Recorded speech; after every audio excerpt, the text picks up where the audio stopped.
মদের বোতল নিয়ে ডিউটিতে রেল কর্মী 3.5 ঘন্টা ধরে বন্ধ সোদপুর খড়দা স্টেশনের মাঝে রেল গেট। নেশার ঘোরে রেল গেটই তুললেন না রেল কর্মী, আর রেলের গেট না তোলায় ব্যাপক যানজট সৃষ্টি হয়। নেশাগ্রস্ত অবস্থায় কি করে ডিউটিতে এই রেল কর্মী, সেই নিয়ে উঠছে প্রশ্ন। সোদপুর এবং খড়দহ স্টেশনের মাঝখানে 8 নম্বর রেলগেট বন্ধ এবং রেলগেটের কাজ করতে আসা রেলকর্মীদের কোমরে মদের বোতল পাওয়া গিয়েছে। মদ খেয়ে নেশাগ্রস্ত অবস্থায় কাজ করছিলেন রেলকর্মী।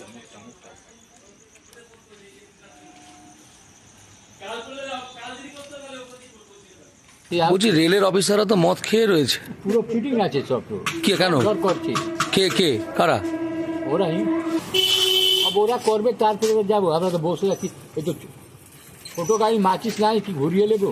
কাজ করছে কারা লেবাররা, কি কাজ মানে করছে? কিসে রেলের? রেলের কাজ করতে দেরি করছে, আমাদের অসুবিধা হচ্ছে, না খাওয়া না দাওয়া। আচ্ছা, হ্যাঁ, আমরা কতক্ষণ এখানে পড়ে থাকবো? এটা তাড়াতাড়ি একটু ব্যবস্থা করলে ভালো হয়। কাকদ্বীপে এক বিধবার জমি বাড়ি দখল, চাঞ্চল্যকর অভিযোগ স্থানীয় তৃণমূল নেতার বিরুদ্ধে। পদক্ষেপের আশ্বাস তৃণমূলের অঞ্চল সভাপতির।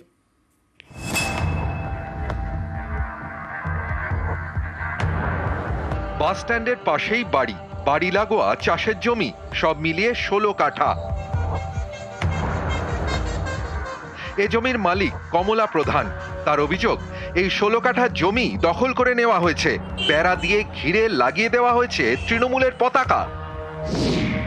দক্ষিণ 24 পরগনার কাকদ্বীপ, এখানকার বুধাখালী গ্রাম পঞ্চায়েতের সীমাবাঁধের বাসিন্দা কমলা প্রধান। 2 বছর আগে স্বামী মারা যান, এক ছেলে পরিযায়ী শ্রমিক। অসুস্থ শরীরে কমলা একা একা আর বাড়িতে থাকেননি, চলে যান বাবার বাড়িতে পাথর প্রতিমায়। অভিযোগ, এরই সুযোগ নেয় বুধাখালীর তৃণমূল নেতাদের একাংশ। বিধবার অভিযোগ, প্রথমে জমিটি তৃণমূল নেতাদের নামে লিখে দিতে চাপ দেওয়া হয়, কিন্তু তিনি রাজি হননি। সম্প্রতি নিজের বাড়ি ফেরেন কমলা, তখনই দেখেন তার জমির চারপাশ বেড়া দিয়ে ঘেরা, বেড়ায় লাগানো তৃণমূলের পতাকা। এ নিয়ে কাকদ্বীপ থানায় অভিযোগ জানান কমলা প্রধান। আমি অসুস্থতার জন্য আমার বাবার বাড়িতে আছি, আমার বাবার বাড়িতে দেখভাল করছে, আমার দেখার মতন এখানে কেউ নেই। হ্যাঁ, সেখানে গিয়ে এই তৃণমূলের লোক আর হুমকি দিচ্ছে আমাকে। এখানে ভেরিকেড করা হয়েছে, পতাকা পোতা হয়েছে, তৃণমূলের পতাকা। আমি থাকবো, আমার ছেলে মেয়ে কোথায় থাকবে? এইটুকুনি জায়গা তো আমার এইখানে, আর তো কোথাও নেই আমার। বুধাখালী অঞ্চলে এরকম কোনো নজির নেই যে কোনো জোর করে কারোর কোনো প্রাপ্ত জায়গা বা চাষ জায়গা তৃণমূল কংগ্রেসের পক্ষ থেকে দখল করা হয়েছে, সেরকম কিন্তু আমরা নজির নেই বা এটা আমরা সমর্থন করি না। কিন্তু দলীয়ভাবে সেখানে পতাকা লাগিয়ে অধিগ্রহণ করা, এটা আমাদের পার্টির কিন্তু কোনো নীতির মধ্যে পড়ে না। এই কাজ কারা করেছে, কী ব্যাপারে আমরা তদন্ত করব এবং নিশ্চিতভাবে আপনার শিওর থাকেন যে আমরা প্রয়োজনীয় রাজনৈতিকভাবে পদক্ষেপ নেব। বিধবার জমি দখল অভিযোগ পেয়ে তৎপর হয় কাকদ্বীপ থানা। রবিবার সীমাবাঁধে যায় পুলিশ, জমির চারপাশে লাগানো বেড়া খুলে দেওয়া হয়। যেসব তৃণমূল নেতাদের বিরুদ্ধে অভিযোগের আঙুল, তাদের প্রতিক্রিয়া মেলেনি। কাকদ্বীপ থেকে বিশ্বজিৎ হালদার, নিউজ 18 বাংলা। চন্দ্রকোনায় প্রায় 15 কোটি টাকা খরচে ব্রিজ, কাজ শুরু হতেই ঠিকাদারের বিরুদ্ধে অভিযোগ ইঞ্জিনিয়ারের দেওয়া প্ল্যান মেনে কাজ হচ্ছে না, আর তারপরে শিলাবতীর পারে চলে বিক্ষোভ, কাজ বন্ধ করে দেন বাসিন্দারা। পশ্চিম মেদিনীপুরের চন্দ্রকোনা, এখানকার মনোহরপুর 2 নম্বর গ্রাম পঞ্চায়েত এলাকার হলাঘাটের পাশ দিয়ে বয়ে গিয়েছে শিলাবতী নদী। এই নদী পারাপারের জন্য রয়েছে সাঁকো, বর্ষায় দুর্ভোগের এক শেষ। তাই ব্রিজের দাবি ছিল দীর্ঘদিনের।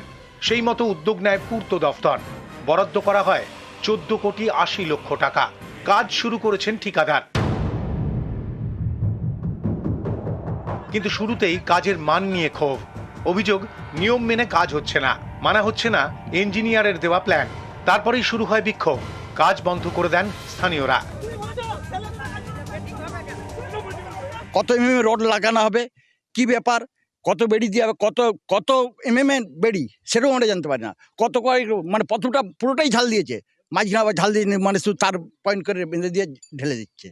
কত সিমেন্ট লাগছে, কত গুড়ি লাগছে, এখানে একটা 4 টাঙাতে হবে, 4 টাঙায় না আজ পর্যন্ত। আমরা অলরেডি বলেছি যে কাজের সম্পর্কে এলাকার মানুষকে অবগতি করতে হবে, যে কাজ গভর্নমেন্টের যে কাজ এস্টিমেট এবং ডিজাইন অনুযায়ী কাজ করতে হবে, আমাদেরকে এস্টিমেট কপি 1 কপি দিতে হবে।